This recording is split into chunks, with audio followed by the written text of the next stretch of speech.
Greetings, dear friends, and welcome back to the marvelous old world. If you appreciate what you hear, please like and share this video. And subscribe to the channel. If you wish to further support this work, head over to patreon.com/marvelousoldworld and sign up for exclusive content. Everybody getting this so far? So what? I guess they just don't make them like they used to, huh? No! Nobody ever made them like this. I mean, the architect was either a certified genius or an authentic wacko. Hey! Hold it! We got work to do. Now, what do you need from me?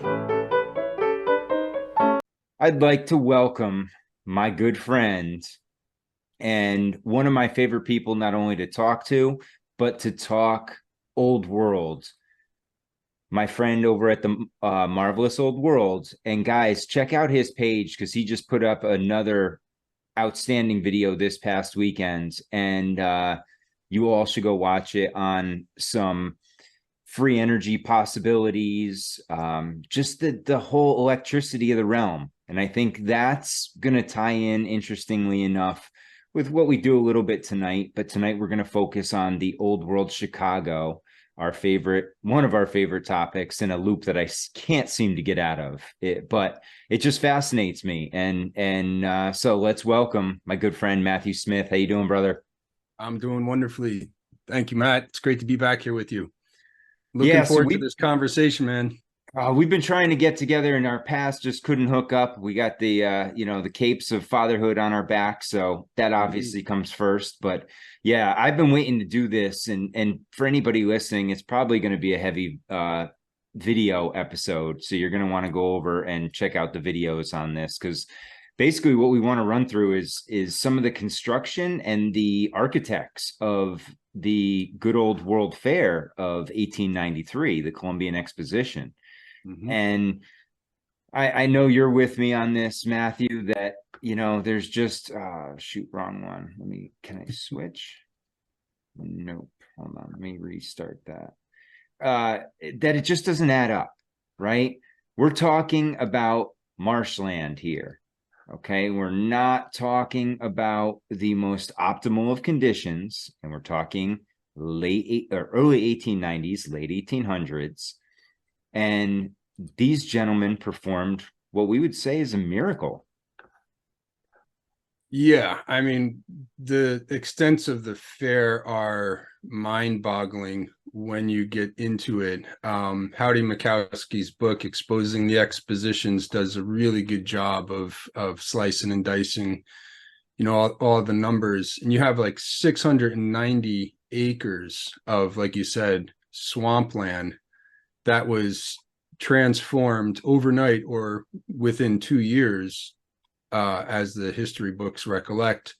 Within 2 years, it's turned into, something that, at least from the images looking back at it, marvels anything that we can see in Europe, Paris and Rome and so forth. And Matt, I really want to get into, at some point, I want to get into the idea of the temporary buildings. And I don't want to get too far ahead right now, but the whole question of them being temporary buildings, and of course, that's what we're going to be looking at squarely with the construction photos.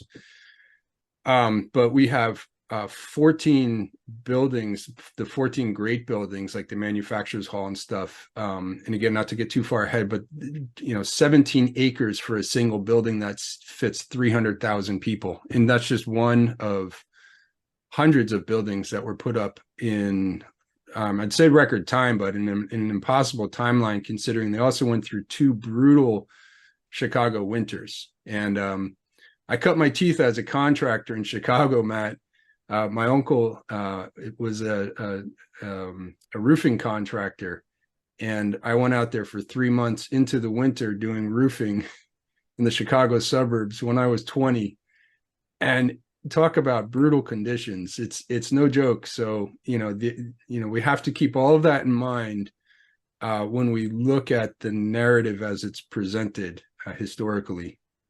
Yeah, absolutely. It's one of those that listen, even by modern day standards, it's not plausible. We look at it, and let alone the fact that they supposedly did all this in less than 2 years. right? We put up over 200 buildings, like you said before, landscaped meticulously and immaculately, almost 700 acres of land.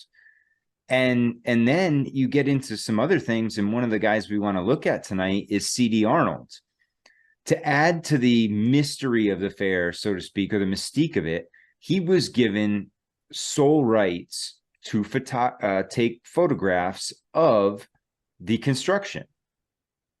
Yeah, so Arnold is the official photographer of the fair. He's one of two photographers whose work that we still have that we can look back on. And it is interesting because when you read about Arnold, first of all, he's just one of these, like, he's kind of in line with what I call these phantom architects.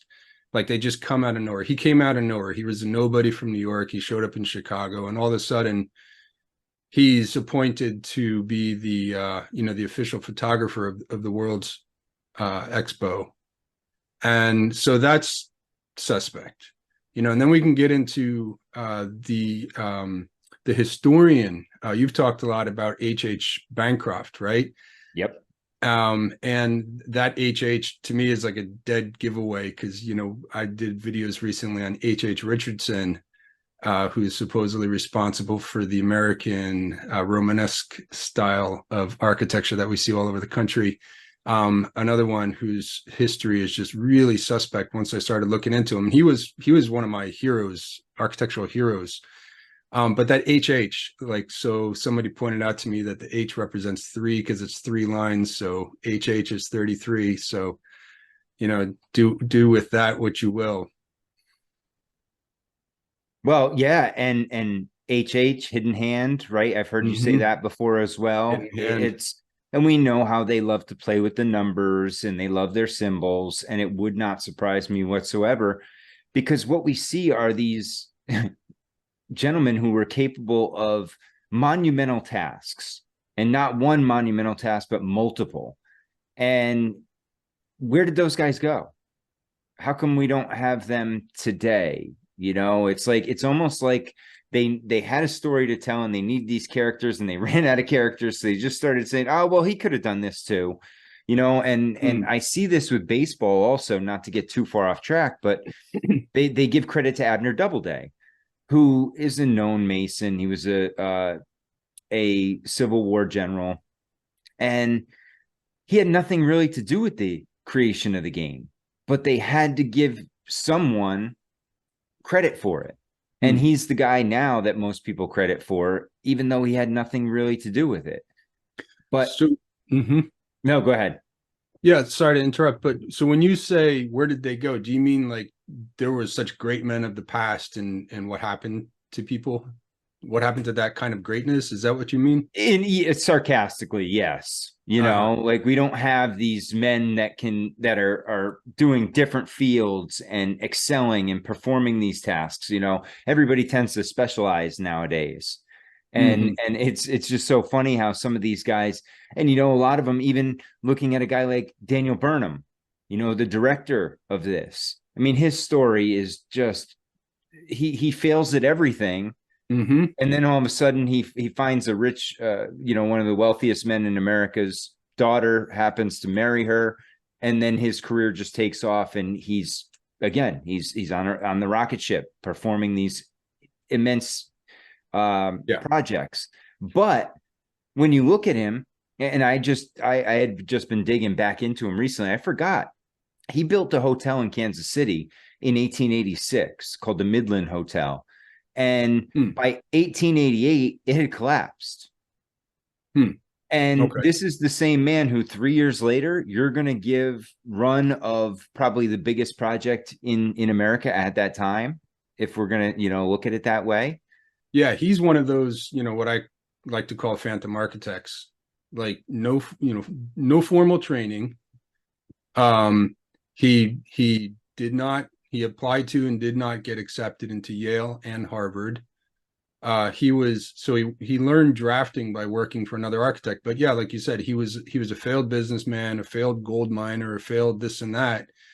And then after a series of failures and being basically like a low-level drafter, he meets his partner Root of Burnham and Root, so it said, on the street.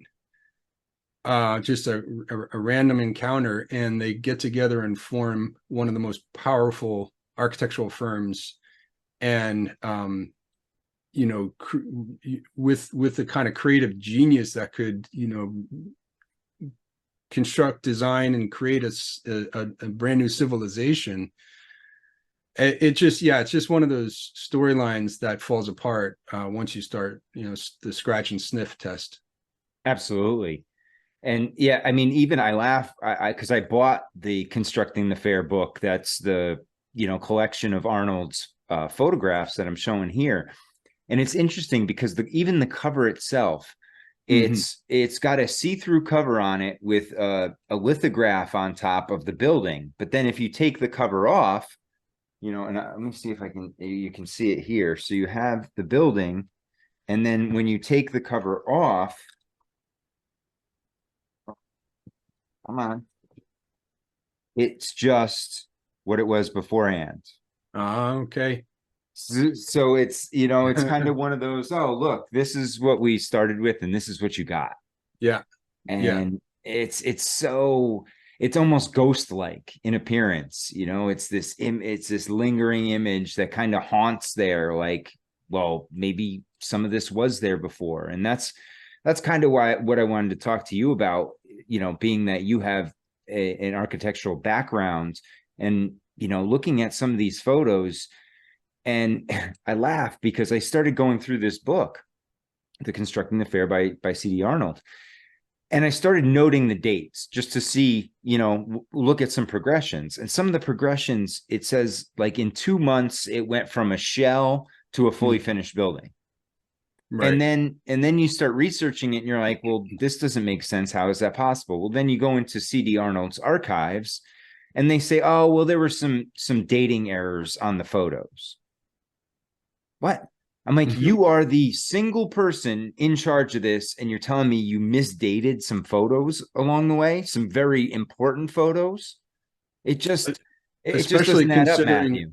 Yeah, no, especially considering that, you know, Arnold was under such strict orders. So first of all, if you weren't an official photographer, then you were completely prohibited from taking any photos unless you paid a lot of money for a special permit, right? And it was an exorbitant amount of money for the time. It was as much for 1 day's worth of photos as it was for most people's hotels for their stay. Right. So there was a big control that came from the very top down to control how the fair was going to be presented. And any of those photos that Arnold took were going to be the representation of what they were trying to promote at the fair to the world. They were going to appear in magazines and newspapers across the country.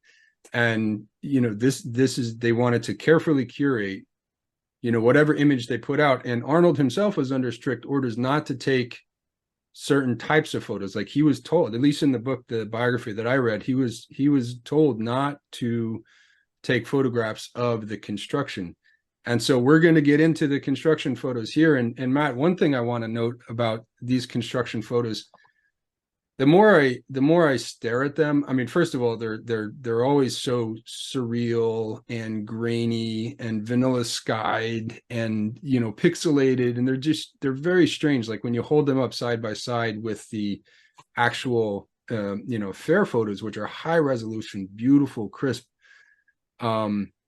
perfect lighting, shadows, the whole thing. And I feel like what I'm looking at is the magician's trick.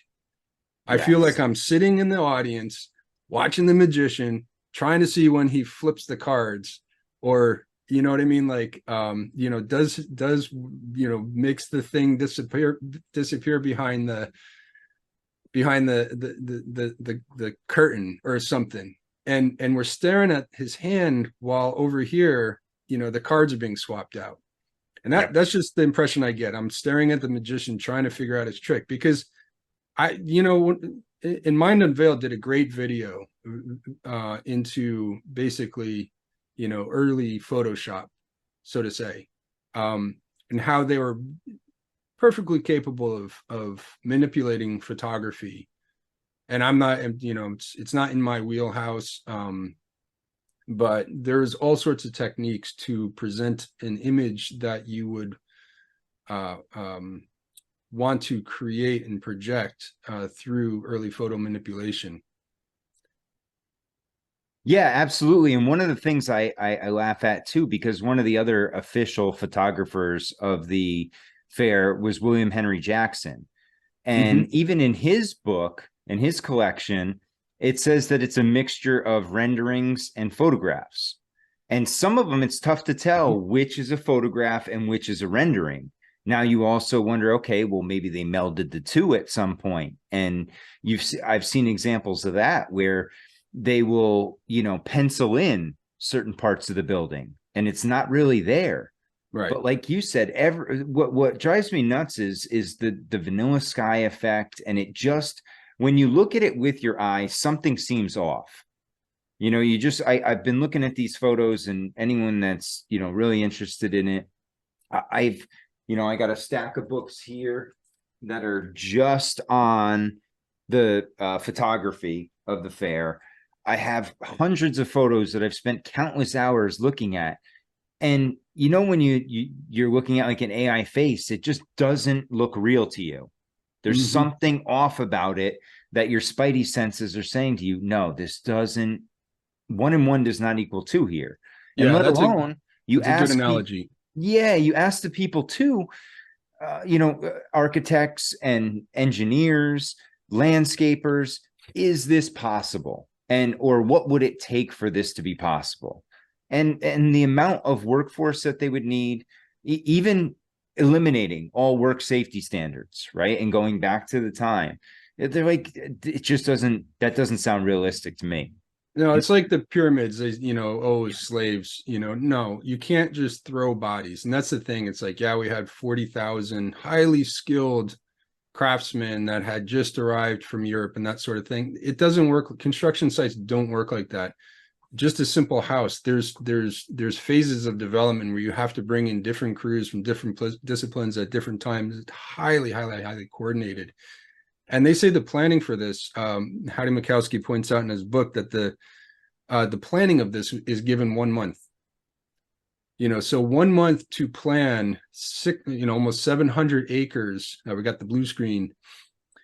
700 acres of extraordinarily complex buildings. And here's one thing I want to point out. There's this idea that, well, they were just temporary, right?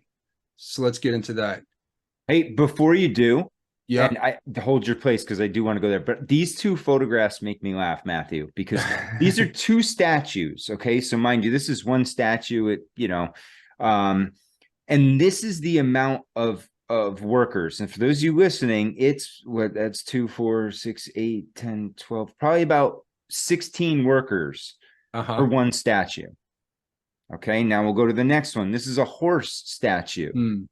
And there's probably 50 people there that are working on this 1 statue. And so again, they're showing us, okay, it took this many people to work this fine art, but then how many people would it take to do the buildings? And going back to what you were saying before about it being temporary, right? Are all of these buildings temporary? No, we learned that because some were kept. But why would you only save 1 or 2 of these? Yeah, keep put another bookmark there, and because let's get into the ones that were kept, because that's a clue into this whole thing. Like the fine arts building was kept, and that building alone, I don't think it's possible to have planned and executed that one building alone in 2 years. But this idea that it was just temporary. So when we look at the finished photos, like the one that you have behind you, and we strain our eyes examining these photos to try to figure out, is this real? Is this, were these temporary? Is this plaster, staff? Or are we looking at, more exotic materials, more, materials with more of a longevity to them? The thing I want to point out is when, they don't build models as much in architecture because of all, 3D renderings and programs like Revit and so forth, where you just do everything digitally. But when I was coming up through school, we were still building models. And to build a model at 8th scale, let's say, you can get across a certain amount of detail, right? It's rough, it's rudimentary. By 8th scale, that means 1/8 of an inch equals a foot. Then you get up to quarter scale. And so 1/4 of an inch equals a foot in real life, 1/4 inch in the model. And you can get into a certain amount of detail in a 1/4 inch. Then you get up to 1/2 inch, you could really get detailed. If you do a model at 1 inch to a foot, 1 inch in the model is a foot in real life, that's a large scale, highly detailed model. So what I'm trying to draw this out, because what people are saying when they say, oh, it's just temporary with staff and plywood and whatever, what they're not kind of getting their head around is it's impossible. Like, I'm going to just say it's impossibly sophisticated to build a full scale model that you can then occupy and operate and have a certain amount of assurance that it's not going to, like, the manufacturer's building was not going to collapse on the 100,000 people that attended the opening ceremony. So what that argument is putting forward is that they built a full-scale functional model, and so the just temporary line, it falls apart with just, you know, a really kind of cursory knowledge of or level of experience of actually having built models in an actual architect's office. And not to mention, they're building on swamplands, right? And they're building on swampland. This is marshland where there is no solid foundation. There is no bedrock right there, so to speak. So to add even more intrigue to the construction process, supposedly all of these foundations were built on pylons. And how are they driving those pylons, by the way? Thank you.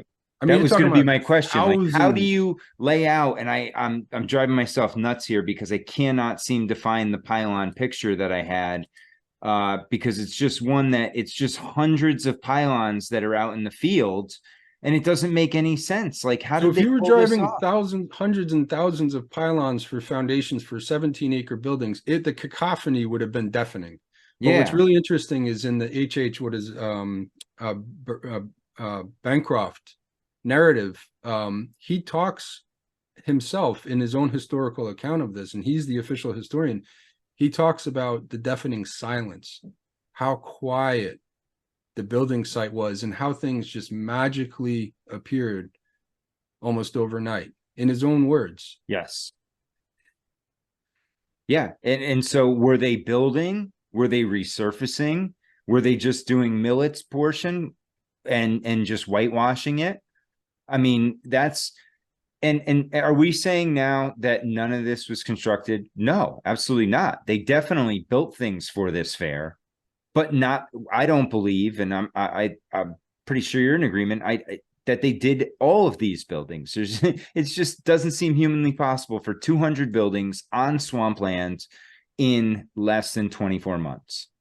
Yeah, and now, sort of as this whole discussion is maturing, really, because in the beginning, like, let's say 5 years ago, I mean, I've been looking at this for 20 years, just the Chicago one, the Chicago World Fair, because I learned about it in university, and I was blown away by it, and it was always in the back of my mind is like, this is something wonderful that really needs to be explored further. And then I came across Howdy Mikowski's work, and I was just like, yeah, man, finally somebody, like, you know, put this together. But now I think, now that we've as a research community, we've looked into other, you know, anomalies or aspects of the historical narrative that don't add up, such as you know, H.H. Richardson's legacy and the American Romanesque style of architecture. And I did that video with Old World Explorations, just looking into the buildings that are attributed to him in a very short time span of 20 years. That was the extent of his career, was 20 years, and most of that he was very sickly. And then he did all these, you know, buildings like the Trinity Church in Chicago. And Matthew, I equate him to the Forrest Gump of architecture.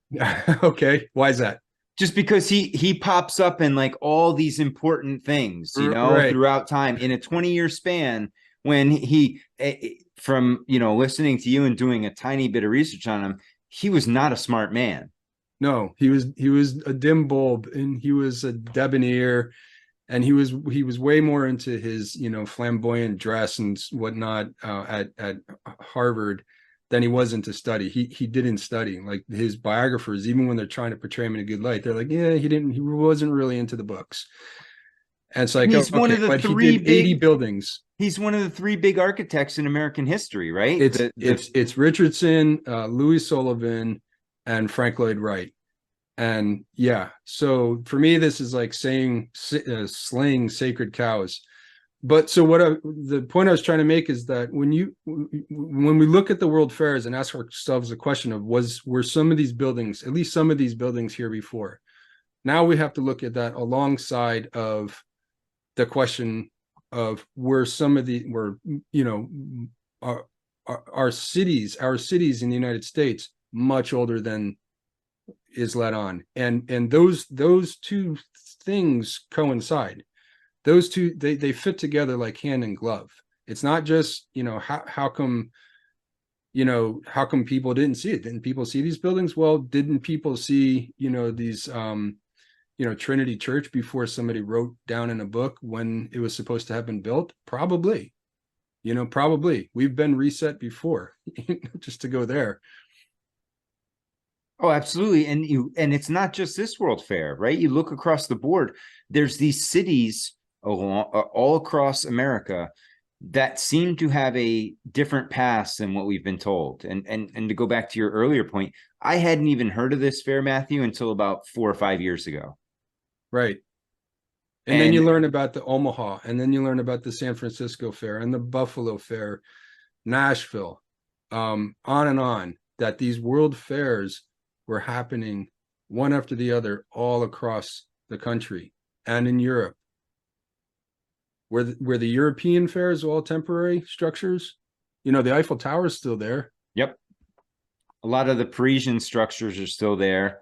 And I haven't, and that's what I plan on doing too down the road, is delving into the European fairs a little bit more and deeper too, because I think these were just kind of models of those in a sense. And it was the passing of the torch, right? From, the Europeans showing that they could go from Europe and come over here. And they're the orchestrators of this realm is essentially what this was, the great white city. It was, and they pushed the Columbus hard on this. It was supposed to be in 1892, but they couldn't get the construction done in time. So they had to push it back a year. Yeah, I think that what we're looking at is what I'm hearing you describe is like the usurpers, the black hat ones. Well, I liked how on your podcast with Mark, the reality managers.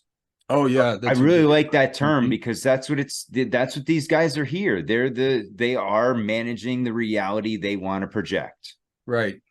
They're the founders, right? And the Freemasons. So, but and then we have the strange anomalies or the strange aspects of the fairs where and you've been really good about pointing these kinds of things out, where you had the human zoos and so forth. And to my mind, the kind of consciousness that produces great wonders, such as we're seeing in many of these buildings, it's not the same consciousness as would create a midway with human zoos, right? That's the usurpers, right? And so that to me too leads back to this idea that many of these buildings were here before, alongside of many of the city old world cities in America.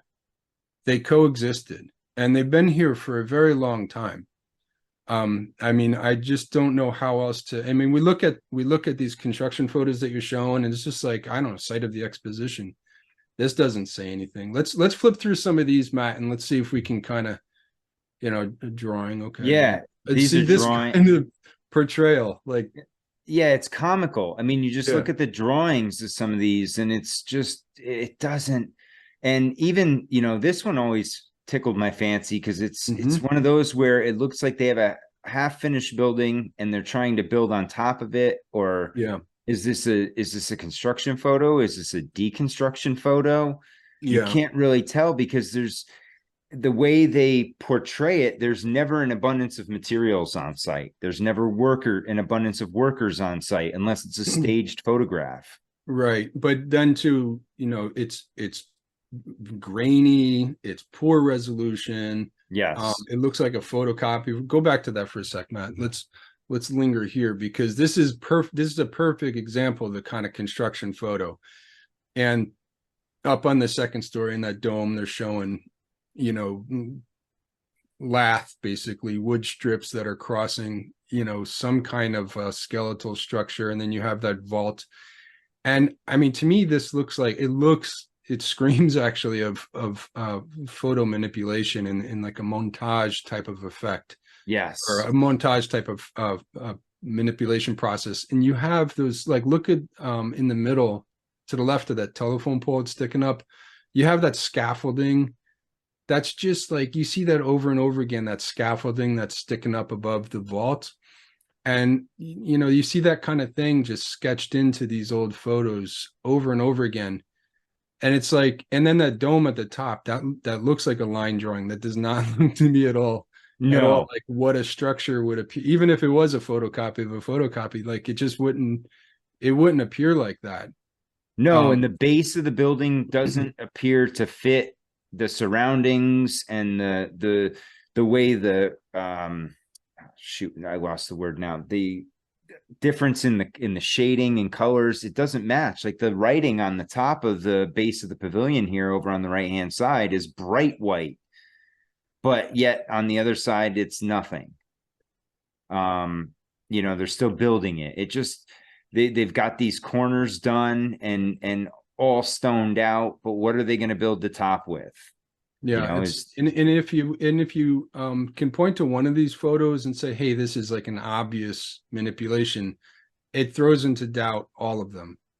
And maybe some of them are better than others. Maybe some of those photos are really convincing, the construction photos. But if there are some that are obviously, to me, this is obviously manipulated.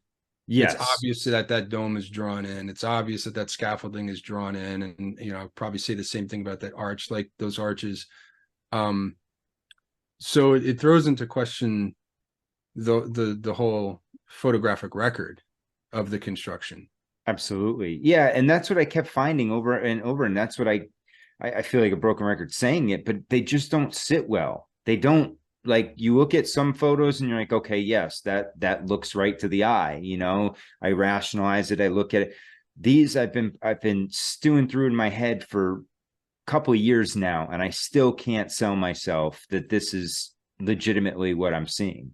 And where are the materials? Where, you know, you got like pipes that are just kind of strewn about on the ground. You've got a massive construction project going on here.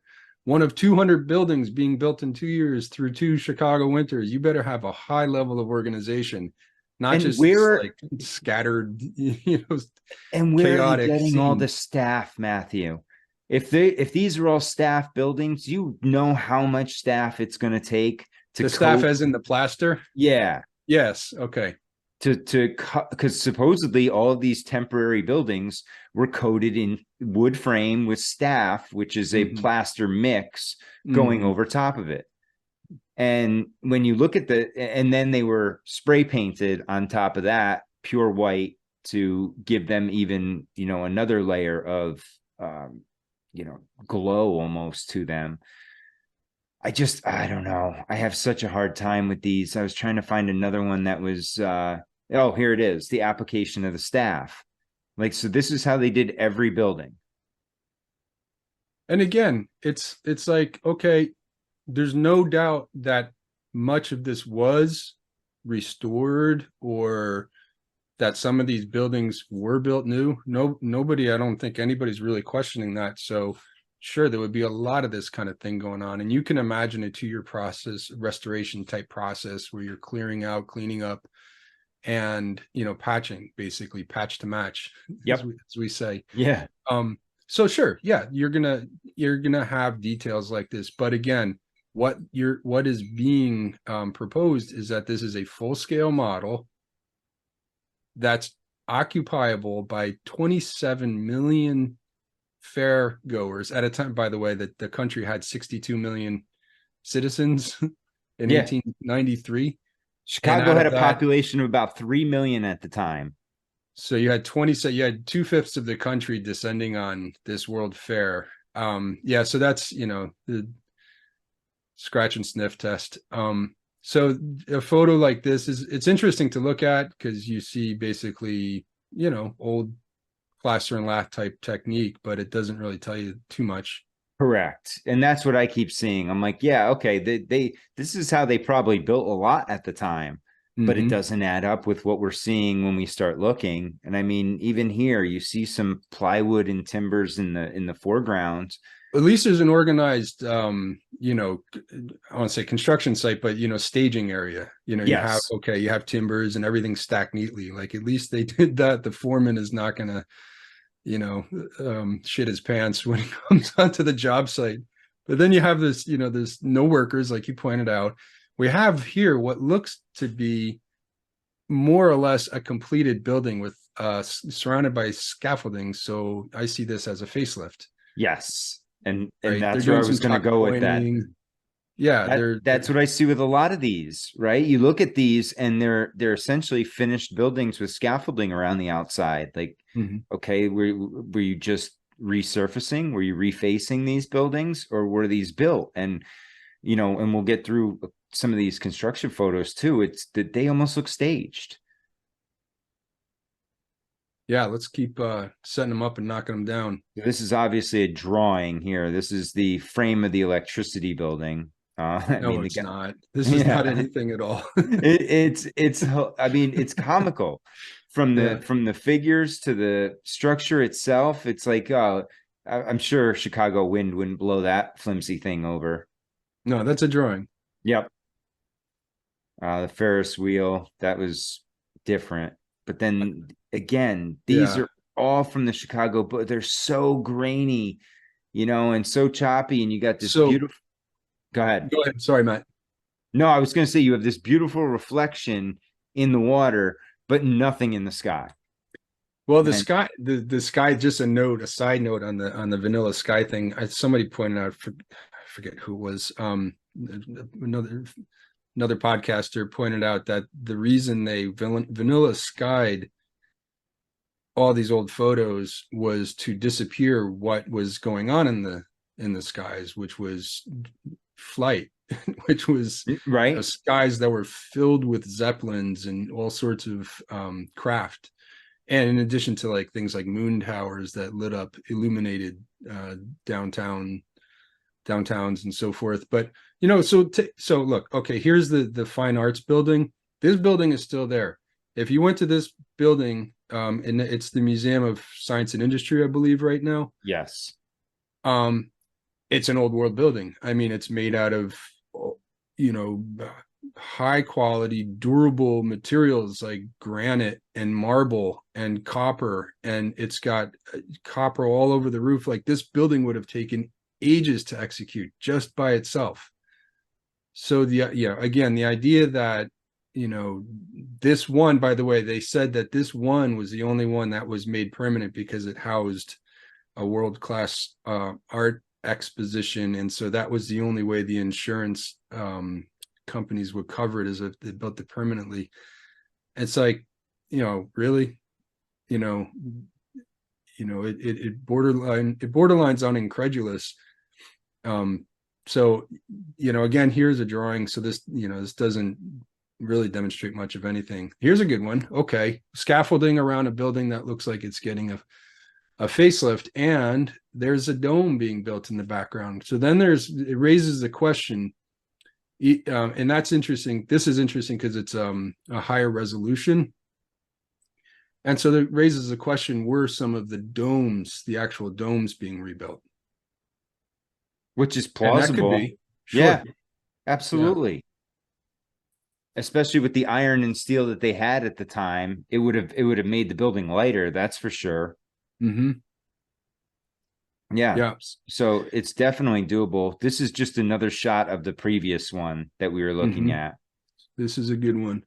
Yeah. So you find yourself really staring hard at these, and looking for details. And I do find it interesting, and compelling to take a photo like this and line it up side by side with the actual building and look for proportions. Like, look at the proportions of that, of the cupola above the dome, right, for instance, and look at how they would have brought in certain adornments, certain features, certain ornamentations, and does it align with the structure that's beneath it. And I'll tell you, I mean, I've built lots of models. I used to build balsa wood airplanes when I Okay. was in high school, and like, to me, this could just as easily be a model that was put together in a studio and then superimposed, with ground background, so forth. Yeah, and they always throw in over here on the left-hand side, you get the little guy over here in his black suit and black hat, and There's always random dudes standing in these photos, like hanging out on the roof, hanging off the eaves. It's yeah, he's got no harness or anything. There's no safety equipment back then. He's just hanging out on the roof. He's probably by scale about 30 feet up. I mean, yeah, it's amazing this is a drawing. Yeah, this is a goof. Yeah, so I can't put any, and again, another drawing. They tried to push it off as a photograph, but it's certainly not. This is another one that I believe is a drawing. They claim it to clearly, I mean, unless this was stylized after the fact, like maybe there's a better resolution original of this that's definitely been sketched over. Yeah, because I've seen an actual photo of that, and this is, oh, that's why we're not in. That's because we're not in Arnold's. You want to go over to Arnold? Yeah, man. Okay, so yeah, and this is, excuse me, this is what we're doing is we're trying to sharpen our pencils. We're trying to, basically, and I think any good investigation, any good scientific inquiry, it's like we're going to try and prove ourselves wrong. Like, I'm not going to say at this point that I'd be happy to accept the mainstream narrative if I found out that we're completely incorrect with our questioning this. And the reason I say that is because if the mainstream narrative is true, to me, that's almost more disturbing, because then we have to look at the fact that something happened, something like really dark happened between, like, say 1900 and now. The last century is, there, or just say like between 1900 and the world wars. Like, if we were capable of this kind of grandeur, this level of craftsmanship in such a short amount of time, and we had all the know-how and all the skills and all the equipment, the tools and the resources and the materials, we knew how to marshal all this stuff. What the hell happened, Matt? Oh, we have regressed immensely if that's the case, right? I mean, because look how long it takes to get a road paved nowadays. Let alone, let alone. I mean, around here, like, in Seattle, I'm north of Seattle, and they're putting it's what do they call it? A light rail through. Okay. It's amazing how fast they can move with stuff like that. And so it's like when the project aligns with the mindset, the consciousness, the economic impulses of that age, things move really quick, and we are capable of an extremely high level of accomplishment. And an example of that, Matthew, would be like the Olympics. Right. I mean, they do build these cities. Now, it's not in the time frame that they do these in. They're given, multiple years to complete this work. But in a sense, they tell you that they're not temporary buildings, but the buildings that they build for the Olympics are just for that one go round, and they may or may not use them again afterwards. Right. And that's the only thing I can think of that would be equivalent to this, other than a movie set, but we're talking such a grand scale. such a risk if anything goes wrong with the quantity of people that you're going to have coming through this. And this is your, this is your baby. This is you announcing to the world, we're announcing our presence with authority here. Now, there was one example, an important example of catastrophic failure in one of these buildings, which was, what was it? It was the the cold storage building. Yes, they caught on fire. Right. And so the reason apparently that caught on fire, it was because there was a 200-foot iron chimney stack, 200-foot tall iron, by the way. Yep. So much for staff. And at the top of it, in order to make it blend in with the surroundings and not just have an ugly chimney stack, an industrial looking thing, they put a dome. They put a wooden dome.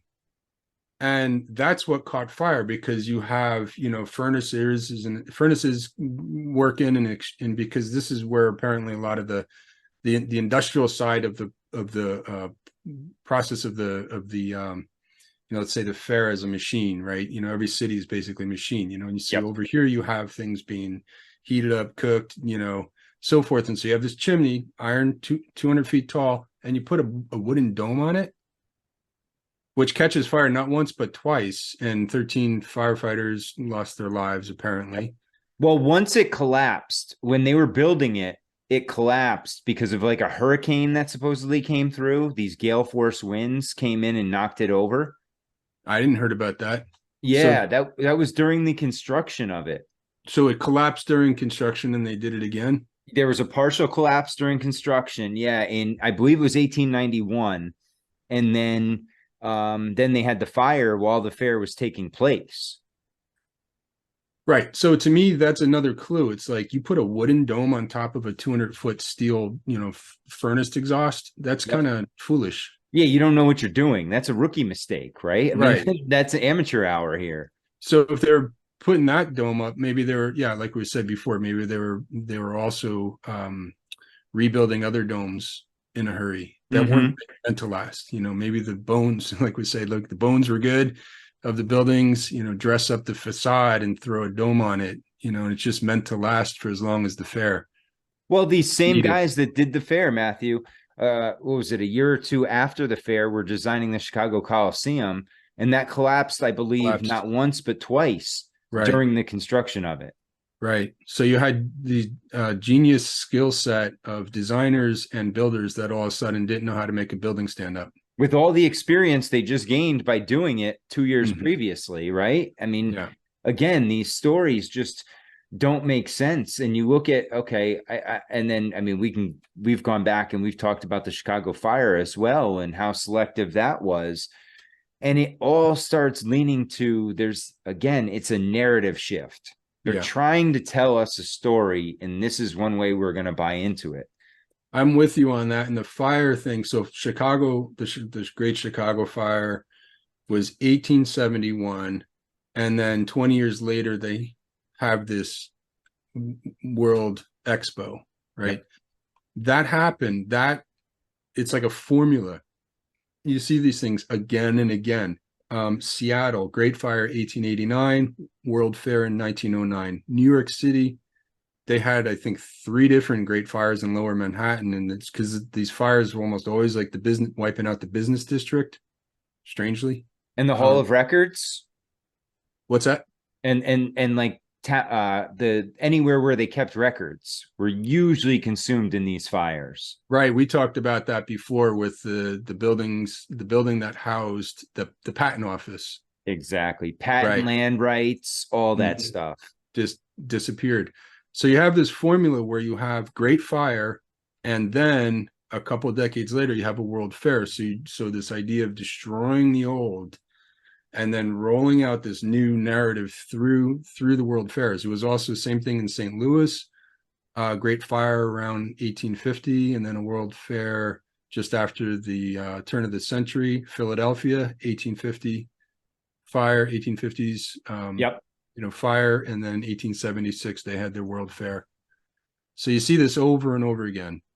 Yeah, it's a cyclical pattern. You know, it's not a one-off. It repeats over and over again. And, you know, and that's why that is one of the many items that adds to my skepticism of these narratives, you know, and that's why I've spent so many hours digging into the Chicago Fair, because I don't think I'll ever have the answer, but I'm trying to show that, you know, and even in looking at it, I'm like, well, maybe they did, you know, build this one, or maybe they did, you know, looking at this, but there's so many tools of deception that they can use. And like you said, we were always thinking, yo, you know, they didn't have the ability to mess with photos back then. Well, yeah, they did. They sure did. They had the ability to make miniatures that looked realistic, and they could take photos of them and pass them off as actual photos. I mean, there's so much.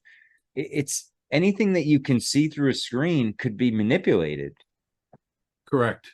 And probably is.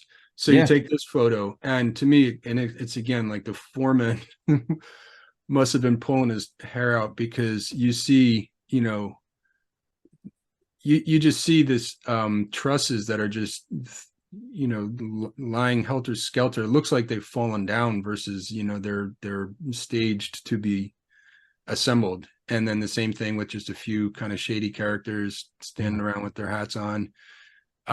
This is not convincing at all as an actual construction photograph.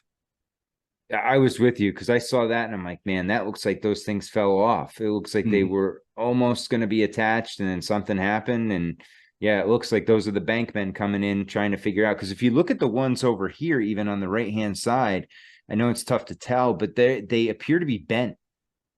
You know, like the middle seems to come up like a hump, where, you know, they hit something on the ground, because there's nothing, everything up here is all straight lines. Well, some people have suggested that a lot of these photos are actual demolition photos. Yes. Mm-hmm. Yep, it's I quite find that plausible. to be just as plausible. Now, this one's interesting. This is the transportation building. The entrance. This is the one that's attributed to Louis Sullivan, by the way, who is cited as having said that the World Fair will set back American architecture for 50 years because they went with this, you know, Beaux-Arts type style of architecture. That's how the narrative records the controversy over the architectural, just the style itself, because Sullivan is attributed with having, in a sense, launched the, you know, modern architecture in America, steel, glass, skyscrapers. Yep. And so that's a whole nother thing. I hope to do a video on him soon, but it's a lot of research, and there's a lot of compelling questions about that too. But I've looked at this photo so many times, and alongside, like I said before, like alongside the actual photos of the completed buildings, and it's hard. Like I find myself squinting my eyes and like saying, like, does that, you know, the way those ascending archways appear in this photo, does that align with the finished photo? And what I see in this photograph is, one, I see a vanilla sky background. Yep. So whatever was going on in that background has been removed. And then when I look at the photo of the finished building, what I see is a facade that is like glommed onto a building that looks much older than, like, the architecturally it doesn't go. Trying to see if I had one in here. I know there's one. These are great in there. No, I was trying to see if I had the transportation building finished. I know it's in here, one of them, but just do a quick Google search or something. Yeah, it'd be worth it to just check it out real quick, because just to make the case. Okay. Yeah, I'll pull it up right here.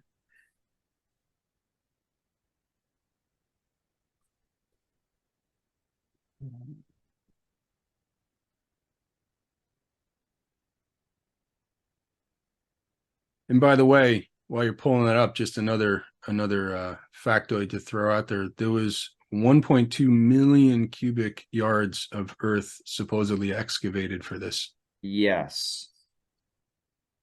And then also you look at the rubble after the fact. And so this. So yeah, check that out. So that's just what let's get one that's actual, like a clear photo. Yeah, that's a drawing. Photo. This is there you go. supposed to be. Oops. That's fine. Yeah, that's perfect. So zoom in a little bit on that. So what, or out there, perfect. So, I think what we were looking at in that photo is, you see these ascending arches that frame in that entrance? It's interesting because you see that on bank buildings like in the Midwest that are attributed to Sullivan, that same technique. Yep. And so what I feel like I'm looking at is, do you see how there's this big balcony up at the top? You have this horizontal plane and then that looks like there's, I don't know if that's a balcony to hang out on or what have you.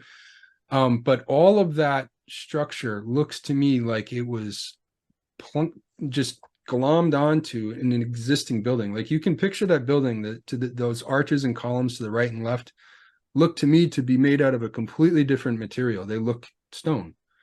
When I look at those columns from here, they look to me like they're either polished granite or something. And so to my eye, and like those domes, those minor domes right there to the right and left, those don't at all match up with what's behind it. Like proportionally, even materially, like just the way those are stylized, it seems to me like they took a building and said, okay, Mr. Sullivan, can you design us a grand entrance? That's what it appears. Yeah, absolutely. And when you look at it, let me see if they have a good one from afar also, because then you can see the whole entrance. Yeah, like this. I mean, right. That entrance, architecturally speaking, it just does not go with the rest of the building. No. It's an add-on. I mean, there's no question in my mind that was stuck on there after the building was already there. Okay. Yeah. There's so many of these that I keep wondering, I'm like, what is going on with this? Like, how did this happen? And these are the dated ones, if you want to look at some of those, because you can look at let's keep going through these construction photos. So this is the progression, essentially, Matthew. So we're looking at, this was 1891 we looked at, so that's 91 when they did that. And again, mentioning now, after looking at the full picture, now you folks look at the background now and you understand why the vanilla sky could be necessary if there was an existing background building in that background. Right, to tie a bow on it. Yes. So this is the government building construction area. You do actually see I mean, it's a mixture of wood and it looks like granite blocks. I don't know what this is. I mean, there's some kind of, this is a kind of, we'd call this dunnage, where you basically, there's supports, temporary supports to hold, temporarily hold up a building or something like that. I guess that's what they're implying here, but you wouldn't put a building that's 10 acres on anything looking like this. Looks like piles of Jenga. These are all Jenga blocks just scattered about, and they're going to build a foundation. And again, and I hate these because I can't really zoom in this program, but you'll see right here in the middle, they have two guys just standing on one of these pylons. And it's like it's staged. This is a good one. This one I like. Building. This is the roof of the women's building from 1891. Now, mind you, they had just started construction in 1891, so they're less than a year in. They have this whole building up and they're working on the roof. Now, the roof is intricate columns and that Greco-Roman style. I don't know what that, like, it looks like some kind of trellis that's sticking between those columns. I don't know what Yeah, that's right about. here it's like metal trellis almost. Yeah, it's like a temporary, well, it looks, I guess it's like supposed to be scaffolding that's sort of wrapping up and over the parapet of this. But I mean, who knows? You know, if you look in the background, first of all, again, vanilla sky, but it looks like there's a lot of patchwork done there. Like it looks like there's different tones in the finish on the you know,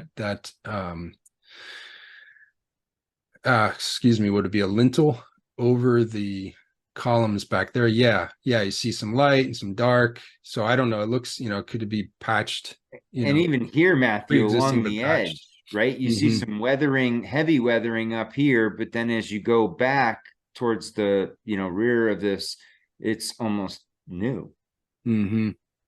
And that's interesting. But why would you have weathering if this is brand new? Yeah, I feel like we're looking at repair work here. Yeah. So let's move on. This is them putting up the machinery building I with guess. with rope and this massive steel structure that they're just pulling with pulleys. Interesting note about the machinery building. It was one of two buildings alongside the electricity building that had towers rather than domes. Yes. And Howdy Mikowski asks the question of like, what was the purpose of those towers? Because you had a lot of Tesla tech going on inside of these buildings, and you had 3 times the amount of electricity being produced at this World Fair as was in the entire city of Chicago in 1893. So were those towers that were, again, just in front of the machinery building where machines were whirring, spinning, and actually operating, were they being powered somehow with the help of these towers? Yeah, and the reason why I like this one too, because again, if you look at the I believe it's the government building in the background, again, you see those stone pillars, the corners of the building are already built and they're surrounded by scaffolding. And the rest of the building is still, I mean, in this one, it's cored out essentially. Yeah. And then what's what appears to be the start of a dome. Again, that's it, to me, that looks like a drawing. Yeah, and it looks different than the dome. The pattern of it looks different than the previous photo that we had looked at. Yeah. Of just that building. I matched those two up and they don't even match. One of them has crisscross and one of them is just straight up and down. So this is just a far shot of the fisheries building. And that was, whose building was that? I think that was Atwood. I think Charles Atwood had the fisheries and he had the mining building, which is this one. So here again, it looks to me like there's some pre-existing building and then a facade, if this is to be taken at face value. And we're going to ignore the rails that just end in the dirt and that strange appearance of a horse and buggy. So if we take this at face value, it looks like there's a building and a bunch of scaffolding around it and a new entrance being built onto it.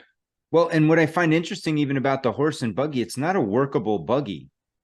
It's more of it looks like a travel buggy, with those big wheels. That's not designed for pulling anything of any substance.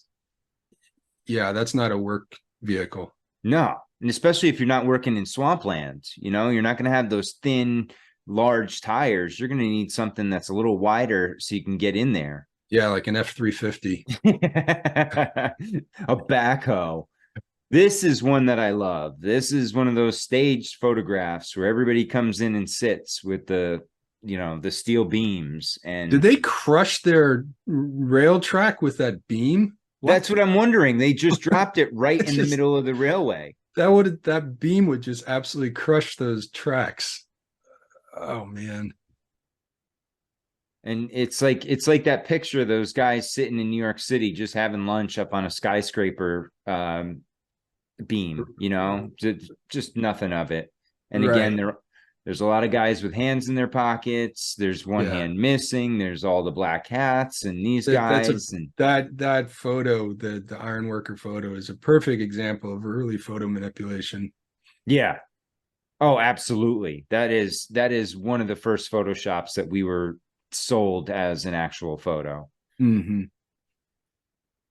This is the just before they started construction. This is the midway area where they were, supposedly tilling the ground in the swamp to get it going. These are the pulleys that they use, the lever system that they were using to get these beams into place. All right. I don't know what's going on in the background there. That looks sketchy. So yeah, cool pulley system.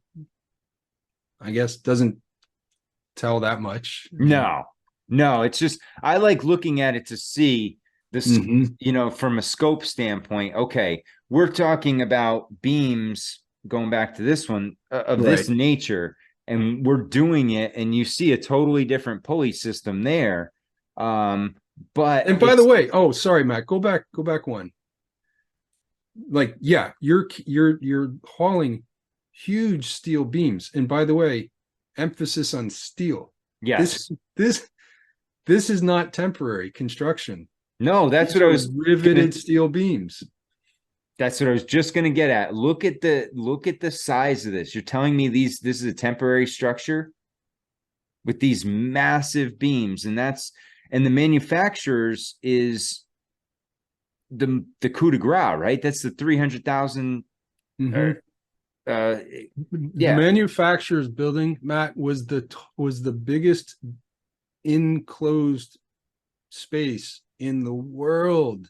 Yeah, when it was completed, not just in Chicago, in the world. It was the biggest building by square footage. Yep.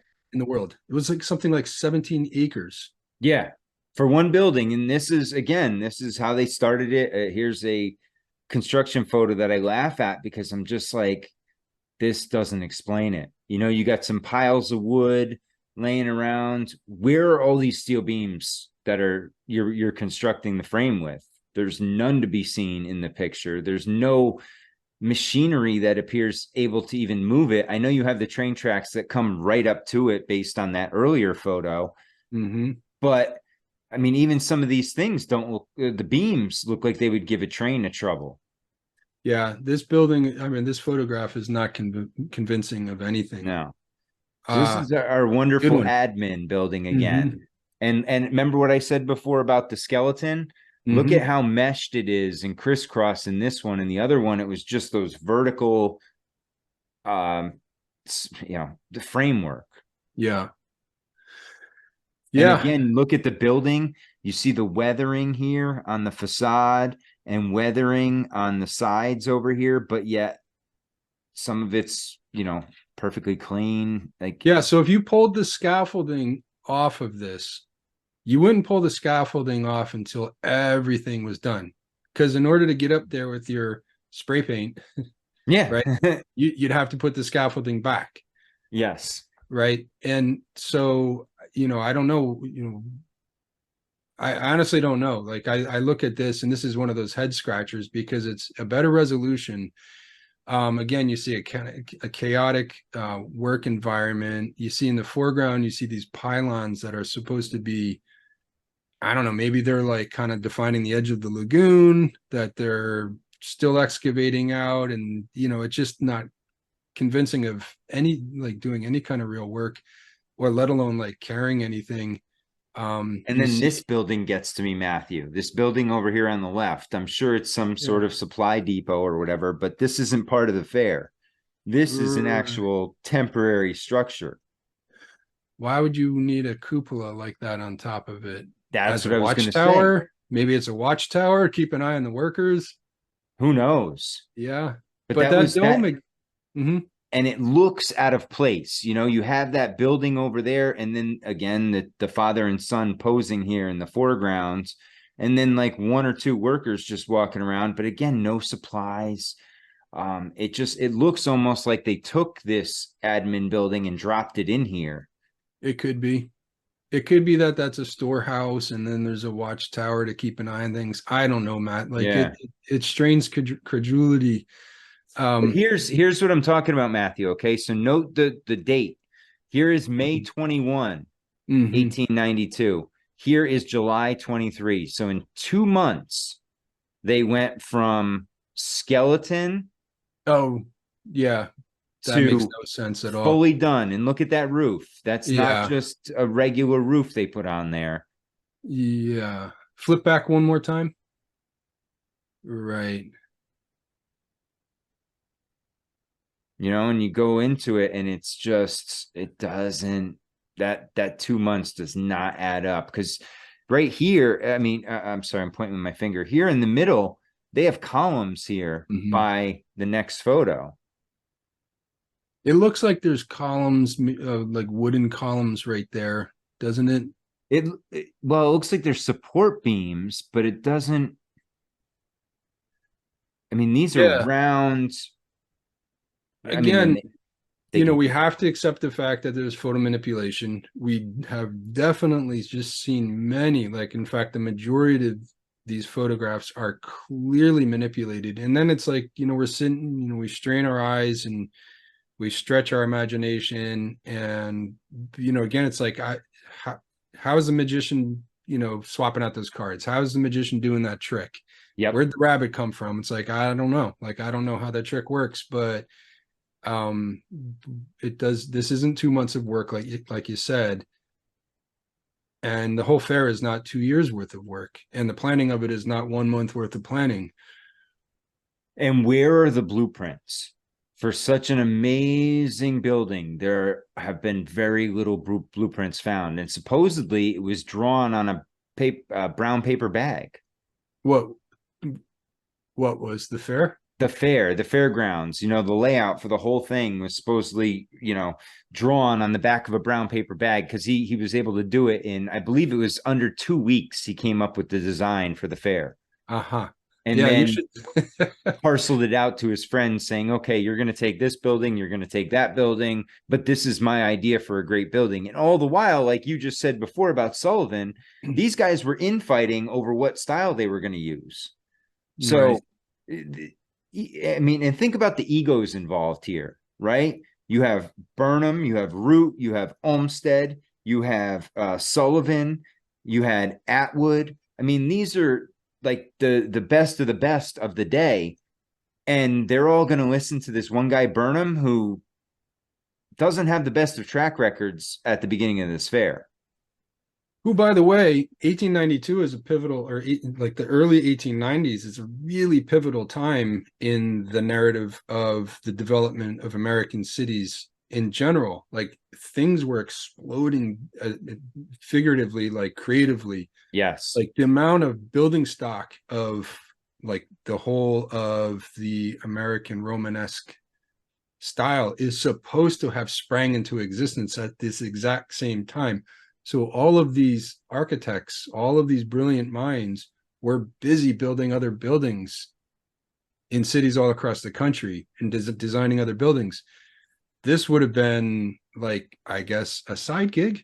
Like, yeah, I guess. I mean, and anybody that's wondering what Matthew's talking about, look into the City Beautiful movement, right? Because that's where they decided to renovate the cities to give them a new look, to give them a facelift, so to speak.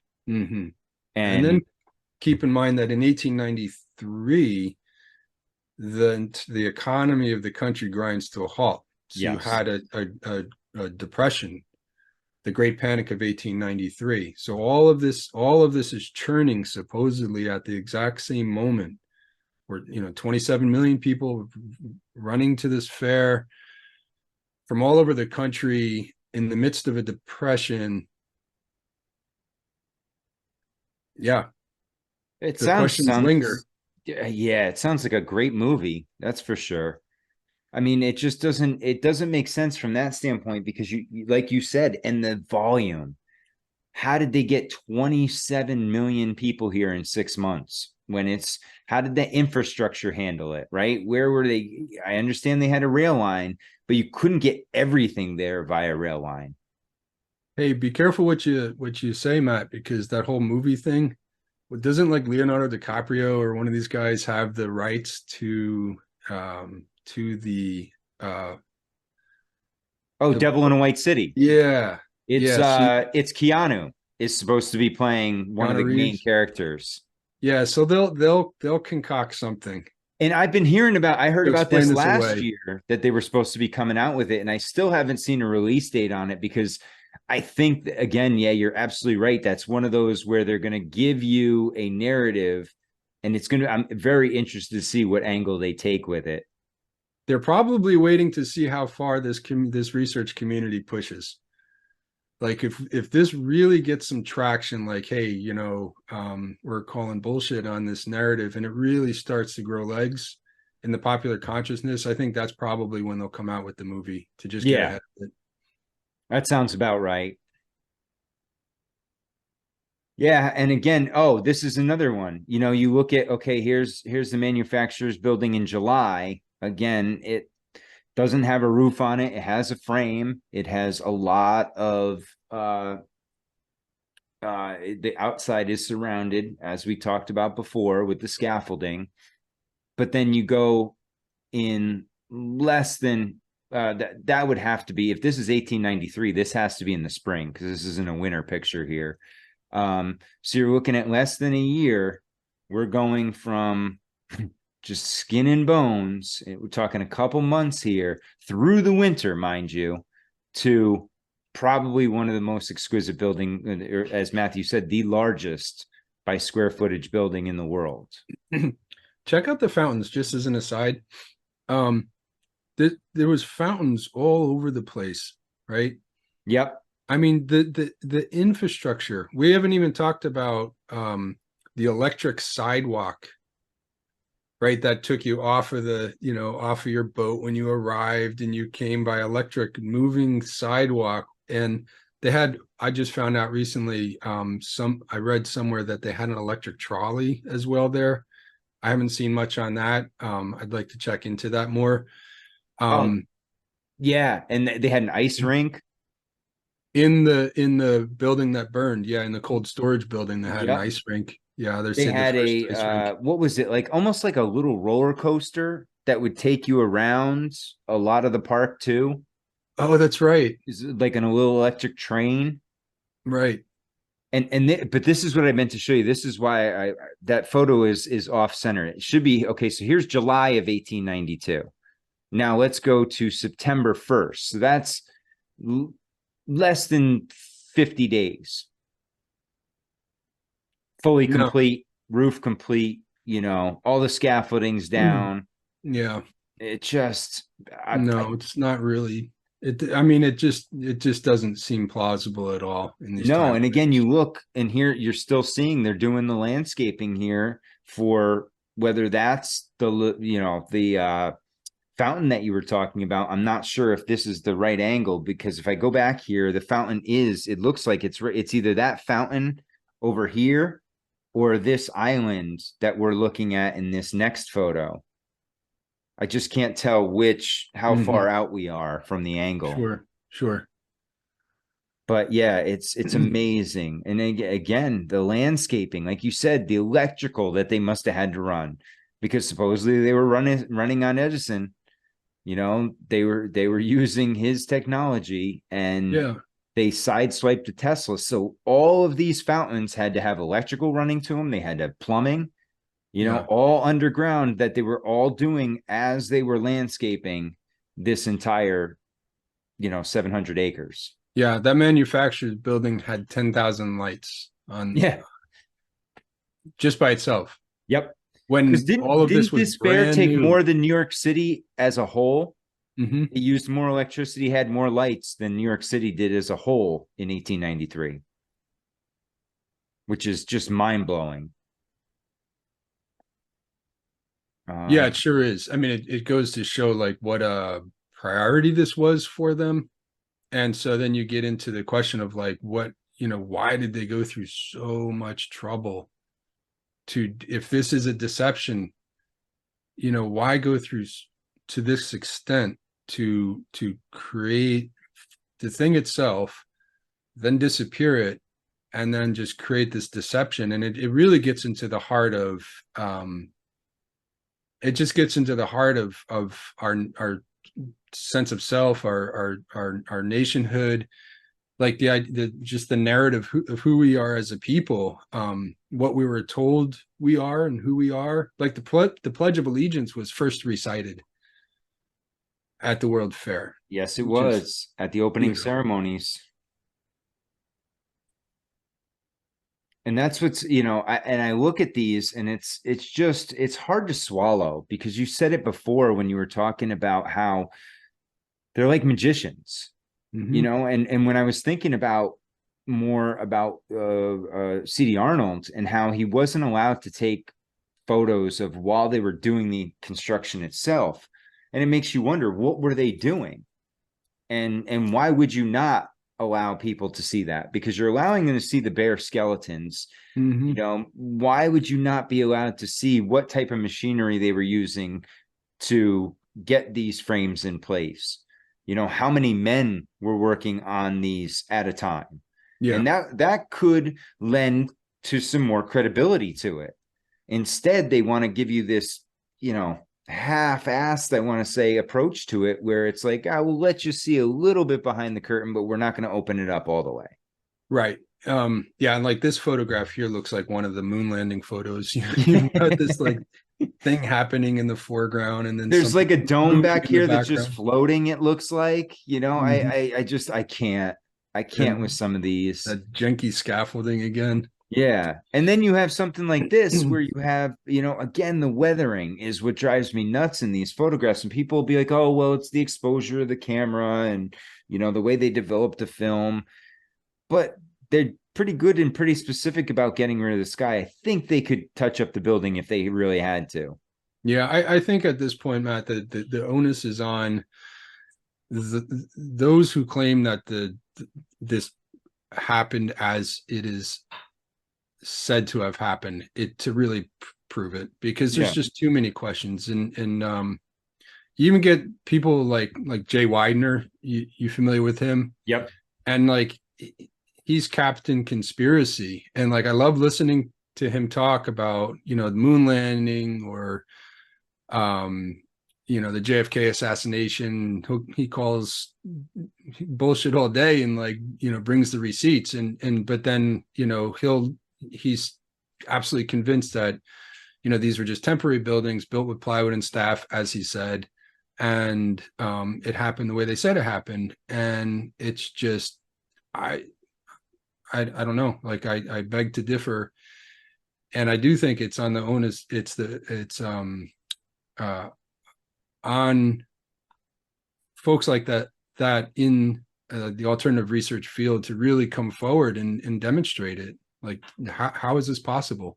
Yeah, I'd love to see it. Especially, it would be nice to see a time lapse, right? Give us a computer generated time lapse of how this happened. I'd love to see that, because I think then you're going to run into even more hiccups trying to explain it when you start looking at. And that's what I've come across with these photos and with Arnold's collection, is when you look at the timeline that you're provided, it doesn't match reality. And it doesn't even match between the photos. You go from a shell of a building to a finished building in, 30 to 40 days. That just doesn't happen.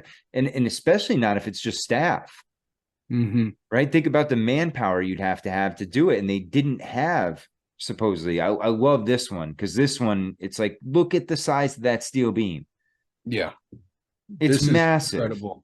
Who moved it? How did it get there? I have so many questions, but this is a temporary building, Matt, Right. Yeah, that's not, I mean, it's just not temporary construction. And the idea that you would stick anything like this on pylons is just laughable. You need massive foundation work. Yeah. Which means at this time, massive amounts of concrete. Right. This is a huge industrial operation. Well, that's why they say after the fair, when they started rebuilding Chicago, they started putting everything on clay, right? Instead of concrete or anything like that. And then one of the buildings sunk 18 inches in the first year. And so it's like, oh, guys, yeah, I can't believe that you had a 300,000 capacity building that was built on pylons. There's I just no. thought of something, Matt. I just thought of something for the first time. Yes. You know what I bet you this building was? I bet you this was a hangar for Zeppelins and airships. Sure as hell looks like it. Could Right? be. That's, Yeah. I mean, you think about why would they have needed this, and why would this building be, pre-exist the fair? Why would it be doing here? It's such a huge building. Zeppelins. I mean, they had those at that time, Yeah. flying all over the skies. They were fighting wars with them. They were, they were transporting people around the world in them at this time.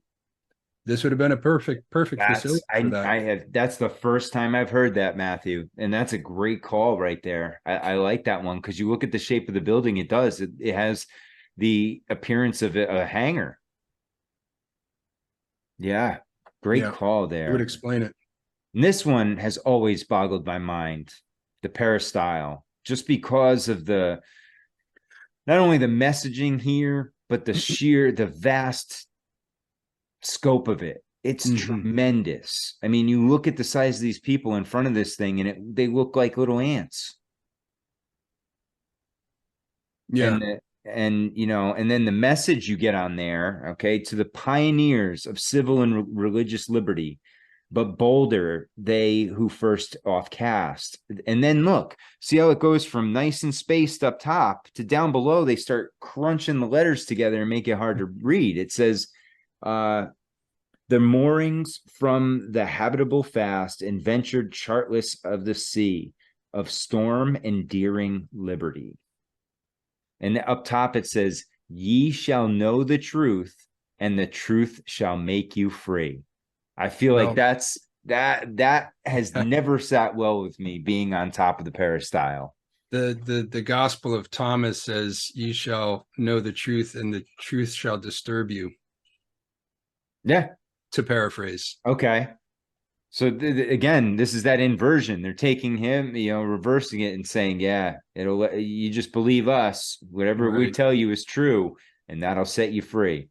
Buy your ticket to Disneyland. Yes. So that's what I had for Arnold. I mean, I have hundreds more if you want to go through any of them, or if there's anything else you want to hit on. I'll keep going for a little while here. Yeah. I got about, 20 more minutes or so, and we can, Sounds great. Wrap this up. Let's keep it going on the construction photos. Okay. Yeah, these are a lot of just okay unclean shots we've already looked at from. Okay, here's one. Yeah. This is a new one. This is the women's building, which supposedly was built by all women. Is that right? Designed and built by women, according to I didn't know it was also built by women. Well done. Yeah. And again, a massive structure. And again, this looks like almost like a mix of photography and art, because you look at the foreground and the dirt and the shadows look real, but then you get to the people and everything beyond looks like it's drawn in. Mm-hmm. So again, more of the same. Yeah. Sorry, women. Yeah, unfortunately. And here's the fisheries frame on the top of it. Nothing special by any means. I don't know.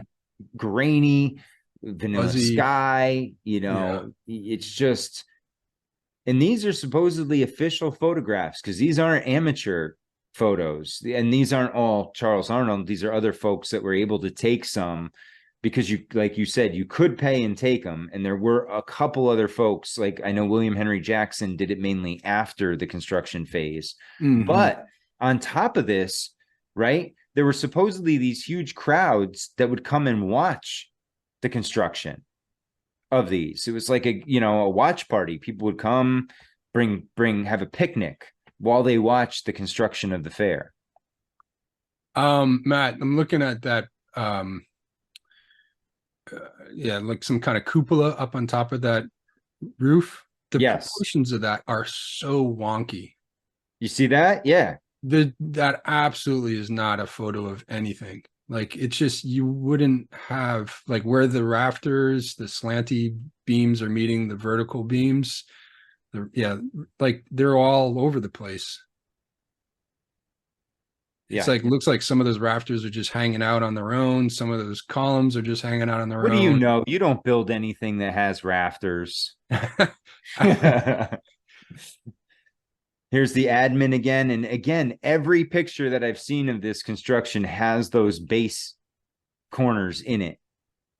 And it's after the fact. And here we don't even have the dome yet being put on top. So, and this is December of 1891. And what I plan on doing eventually, I want to get these in sequential order. And I was able to do that with Arnold's stuff, but I have so many different folders of construction photos and photos of the fair that I'd love to get these all in sequence. But this is just late 1891. This is supposedly the liberal arts area.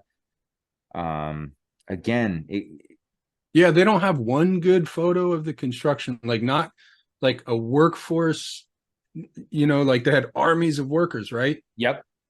And you know, where were all these armies of workers staying through these cold Chicago winters? Where were they eating? Where's the, like Howdy says, where were the food trucks? Yep.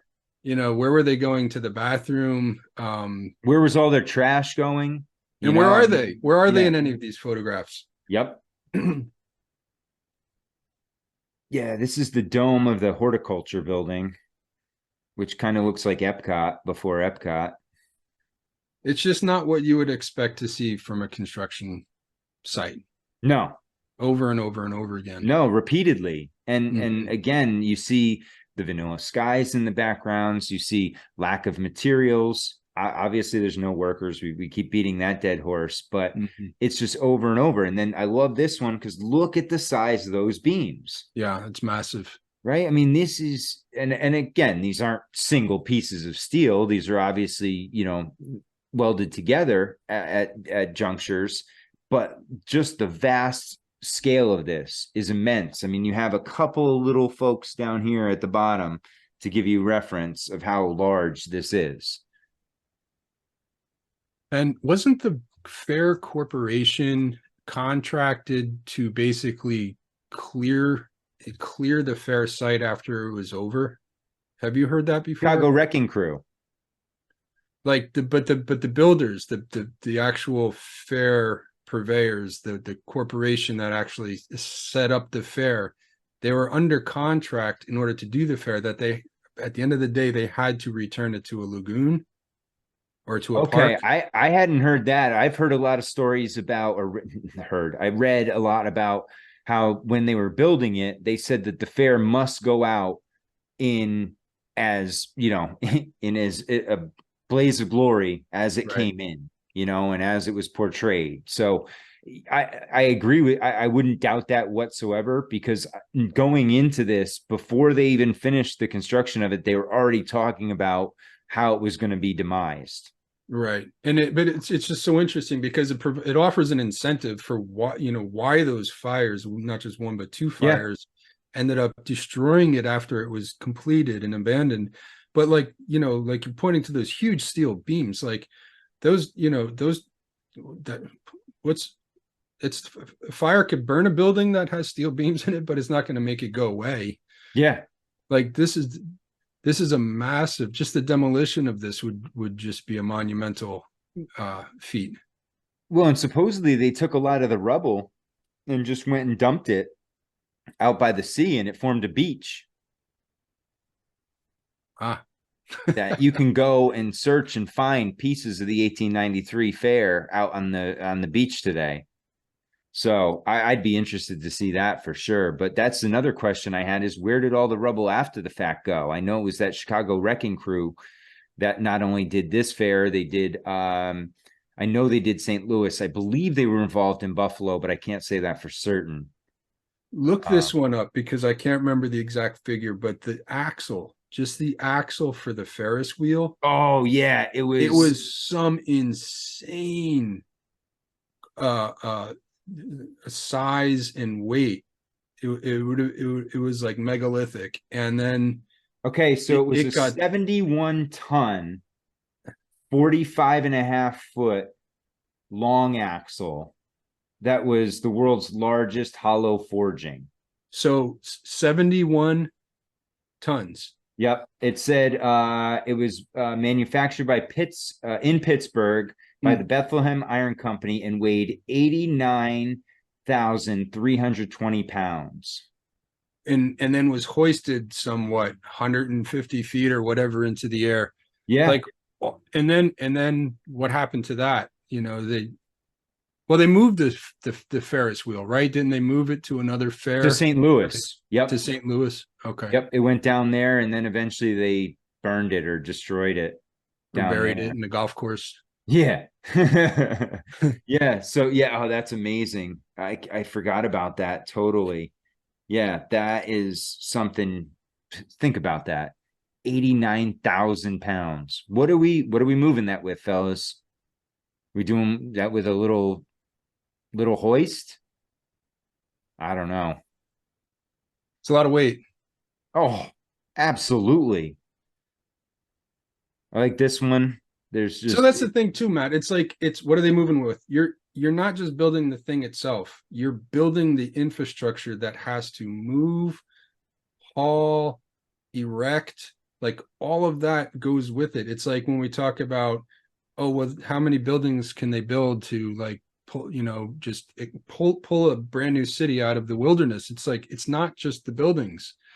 It's the excavation, it's the infrastructure, it's the manufacturing, the quarrying of materials, it's the transportation network, it's all of this stuff. And then it's the life of the workers. They have families, they have houses and homes, and they have communities and villages, and everything that has to support the actual operation of this scale of an endeavor. Well, and to give people that haven't seen already the idea of the size and scope of this World Fair, right? You can take all of Epcot and all of Magic Kingdom, fit them inside the World Fair area, and still you haven't even touched the Midway, which is this whole area on the left here. So that's a very compelling graphic. And then keep in mind too, Chicago itself is, still being built at this time. The University of Chicago, with its own exquisite, not so temporary buildings, is being built at the same time. So these armies of workers that are by just who? Going. By the Rockefellers. No. Amazing how the Rockefellers own Chicago University. And you know what the nickname is there? The Phoenix. Okay. Well, then that brings us to the end of the World Fair, which was, they never closed the fair. They didn't have a closing ceremony because the mayor was assassinated a couple of days before the end of the fair. Isn't that right? So like this, it ended in the day before. Yes, he was assassinated. So all of this ended in a ritual of bloodshed and then fire when the fair itself burned down. And then a third fire struck it when, which supposedly took out the 65-foot golden statue of Columbia. Yeah, that was set on fire in almost a ritual, right? I mean, that one is wild in itself, because that, and I'll pull up that here because I do have a presentation on that on the World Fair, that where I talked about how it ended. And because the fires at the end were amazing, because you had 4 separate fires, right? You had the one, you had the one during the fair, which we talked about, which was the cold storage fire, right? I mean, that one, with, you see those images of that, and it evokes like the image of the tarot card with the burning tower and the people falling from the tower. And it also evokes images of 9/11, by the way. There's the people falling out of the tower. It's very iconic. Oh yeah, I did a whole post on that because I never even realized the connection of the falling man and that. But yeah, you had 4 separate fires, again, steel beams, right? Steel frames that were supposedly gone. But yet you look at some of the other photos of from the Chicago fire, the original one in 1871, where these stone cathedrals were burnt down, but the trees outside were still standing. So it just doesn't make any sense. And this one, if I go back a couple slides, it was almost burnt in order, right? You had the Court of Honor, which is the area down here, which was burned first, and that was in January 8th, 1894, about 3.5 months after the fair closed. Then come and supposedly there's some rumors back and forth about what happened. Supposedly on the July 5th one, there was like a riot. I've read in a couple different places. There was a riot because they didn't want them to destroy the buildings. They wanted to keep them, but the people rioting set the buildings on fire. Which makes total sense, right? If you're fighting to save the buildings, you're going to set the buildings on fire yourself. And then they had people just come and sit and watch the fires too, which, you know, again, it's like kind of like a bad, like a ritual, right? You know, where they had it burned down. And this is what, you know, all of these 7 buildings burnt down in one fire on July 5th. Yeah, I mean, just a lot of this really does come across like spellcraft. Yeah, and so the lady, she was burned, and I even they wrote a poem about it, about the day she was burned, and you know, it was one of those where it was. Here it is. Just as the sun lifted its fiery head above the Lake Michigan yesterday morning, mechanical engineer Wilder of the South Park system applied a match to the kerosene-soaked fuses leading to the base of the statue of the Republic in Jackson Park. Within 5 minutes, the interior of the pile, standing 100 feet above the water in the lagoon, was a mass of flames. And 25 minutes later, the charred and blackened skeleton of the once beautiful figure toppled and fell into the water. So it was a ritual. Yeah. And some even said, though, that the original one was made of pure gold, or at least gold leafed on the outside. And that there was a switcheroo that happened at some point, and somebody came in and took out the actual statue and then swapped in this, you know, timber to be, you know, this little incendiary device to come be burned. I mean, I laugh because I'm like, what robber baron has Lady Liberty like in his warehouse somewhere, or you know, or courtyard on his island? Yeah, right. Like on his property, he's just got this big giant statue, a gold statue. I don't know. Yeah. We haven't even gotten into the state buildings and government buildings, but I mean, it feels like we're getting close to winding it down, Matt. And I'd like to close on my end with this quote from H.H. Bancroft about this very thing. One of our favorite scumbags in history. Yeah, he's a gem, man. He and H.H. Richardson. So, and this is printed in Howdy Mikowski's book.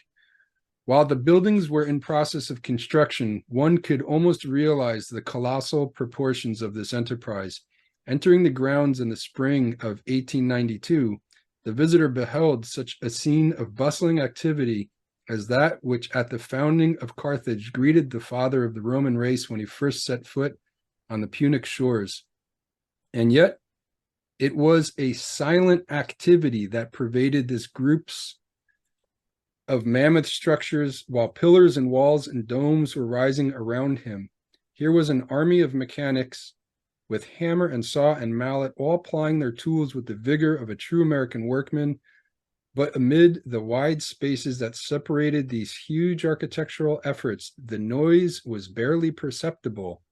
Then there was an air of unreality about this congregation of edifices, so strange in dimensions and design, rising as from the touch of a fairy's wand at the bidding of some potent agency.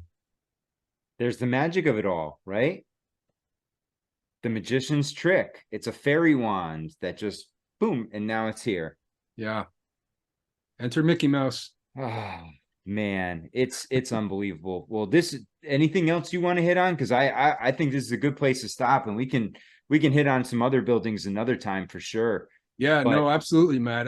We've been looking forward to doing this for a long time, and I feel like we had a very meaningful conversation about these fairs, and it definitely is something that warrants more, further investigation and of a serious of a serious sort, like a sober look, because again, this the questions around the fair have to be looked at side by side with the questions around the American cities themselves, and how long our cities have actually been here. And the it really entire gets American narrative is that question, Matthew, yeah, right? I mean, that's what it boils down to, is that we've been told this, whitewashed version of American history.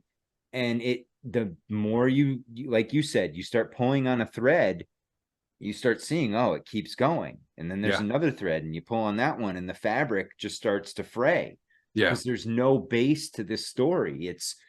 It's like they had this idea in mind of, okay, we're going to recreate Rome part 2, but we're going to, hmm, we're going to change the players a little bit, but we have to stick to the script. And they have to fit that story in there, because this is, the proverbial handing of the torch from the Roman Empire over to the, the American Empire that was going to take place. yeah, yeah. And if some of these buildings were there, and if American cities go back a lot farther than the storybooks let on, then we had something akin to any of the grandeur in Europe here. Yes. And then what they did is, they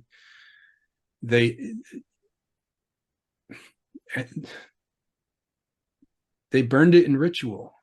It's what it seems. And then they use that shock and awe and trauma to roll out their new modern experiment and everything that came with that. The industrial society, right? Yeah. Based on the Yeah. revolution. And they were this is gonna be the new chapter in history. This was kind of like the opening ceremonies, so to speak. Right. Between this and Paris, those two world fairs in Europe and America were kind of the kickoff of this whole new industrial era that we're, kind of on the tail end of now. Yeah, the opening ceremony. Well put. Well, Matthew, I can't thank you enough, my friend. It's always a pleasure to talk with you. Where can they find you? I know you have your YouTube channel. Yeah, Marvelous Old World on YouTube. I have my architecture work is at dreamdesignbuild.org, and at Yurt Designs on Instagram. And looking forward to much more collaboration, Matt. And we'll see where this conversation heads. Excellent. Always a pleasure, my friend. All right, brother. All right. Well, we will be talking again. Everybody stay strong. Question everything.